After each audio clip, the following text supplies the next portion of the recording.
Voici. À quoi ressemblerait votre vie aujourd'hui? Ferme les yeux une seconde.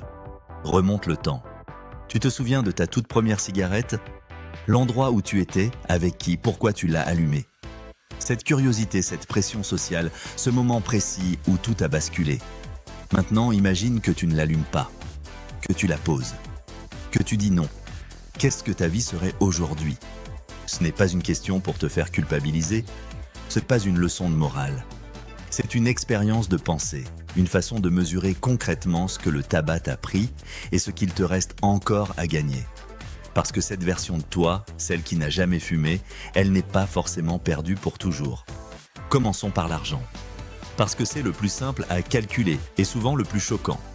Un paquet par jour à 10 €, 365 jours par an. Si tu fumes depuis 20 ans, tu as dépensé environ 73 000 € en cigarettes. Si c'est 30 ans, on approche les 110 000 €. Et si on ajoute l'inflation du prix du tabac, qui a plus que doublé en 20 ans, les chiffres réels sont encore plus élevés. Qu'est-ce que tu aurais fait avec cet argent? Un apport pour un appartement, des voyages, une épargne retraite, des études pour tes enfants, des expériences, des projets, des libertés que tu n'as pas pu te permettre. L'argent du tabac ne disparaît pas dans le vide, il disparaît dans de la fumée, littéralement, pendant que d'autres construisent leur patrimoine. Maintenant, parlons de ton corps. Et soyons précis. Si tu n'avais jamais fumé, tes poumons aujourd'hui auraient une capacité respiratoire entre 20 et 40% supérieure à ce qu'elle est maintenant selon les années de tabagisme. Tu monterais les escaliers sans remarquer que tu les montes. Tu courrais sans sentir cette limite invisible qui arrive trop vite. Tu dormirais mieux parce que ton corps serait mieux oxygéné pendant la nuit. Ton cœur battrait dans des artères plus souples, moins encombrées, moins rigidifiées par les années de vasoconstriction chronique. Le risque d'infarctus que tu portes aujourd'hui serait 2 fois plus faible. Le risque d'AVC serait équivalent à celui d'une personne qui n'a jamais approché une cigarette. Ta peau aurait vieilli différemment. La cigarette accélère le vieillissement cutané de façon mesurable. Elle détruit le collagène, réduit l'oxygénation des cellules, creuse les rides autour des lèvres et des yeux. Des études de dermatologie ont comparé des jumeaux identiques dont l'un fumait et l'autre non.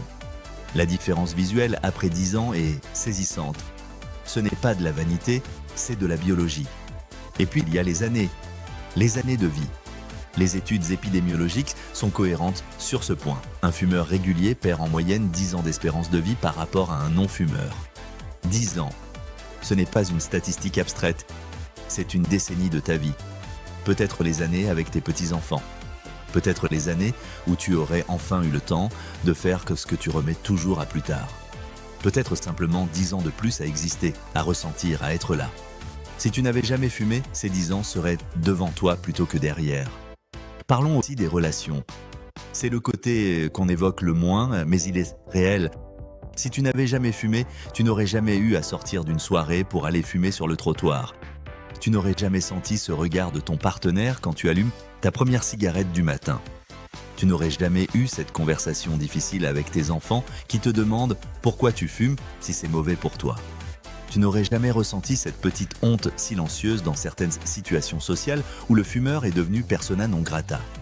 Ce ne sont pas des drames, mais ce sont des frictions quotidiennes, des petites usures relationnelles qui s'accumulent sur des années et qui changent imperceptiblement la façon dont tu te perçois et dont les autres te perçoivent. Et enfin, l'énergie, le carburant quotidien. Si tu n'avais jamais fumé, chaque matin serait différent. Pas de toux au réveil, pas de premier réflexe qui n'est pas le café ou la douche mais la cigarette. Pas de cette dépendance de fond qui structure ta journée en tranches de 30 à 40 minutes, le temps que met la nicotine à disparaître de ton sang avant que le manque commence. Ta concentration serait plus stable parce qu'elle ne serait pas rythmée par les cycles de la nicotine. Ton énergie serait plus linéaire parce qu'elle ne chuterait pas chaque fois sans que ton cerveau réclame sa dose. Et ta liberté serait totale, la liberté de rester dans une réunion, de ne pas interrompre un moment agréable, d'aller où tu veux sans calculer où et quand tu pourras fumer. Voilà à quoi ressemblerait ta vie si tu n'avais jamais fumé. Mais voici ce que je veux que tu retiennes vraiment de cette vidéo. Cette personne, celle qui n'a jamais fumé, qui a les poumons sains, l'argent économisé, les années devant elle, cette personne n'est pas une version perdue du passé. C'est une version possible de ton futur. pas intégralement. Certains dommages prennent du temps à se réparer et certains ne se réparent pas complètement. C'est vrai, mais la science est claire. Arrêter de fumer, à n'importe quel âge, réduit significativement les risques, améliore la qualité de vie et peut redonner des années d'existence en bonne santé. À 40 ans, arrêter de fumer peut te rendre 9 des 10 années perdues. À 50 ans, encore 6. Même à 60 ans, les bénéfices sont mesurables et réels. Cette version de toi sans tabac, elle commence à exister dès la prochaine cigarette que tu n'allumes pas. Est-ce que cette vidéo t'a fait penser à quelque chose de personnel ? Est-ce qu'il y a un moment, une situation où tu as vraiment ressenti ce que le tabac t'avait pris ? Dis-le-moi dans les commentaires. Ces témoignages sont souvent la meilleure motivation pour quelqu'un d'autre qui hésite encore. Et si tu veux continuer à explorer ces sujets avec nous, abonne-toi.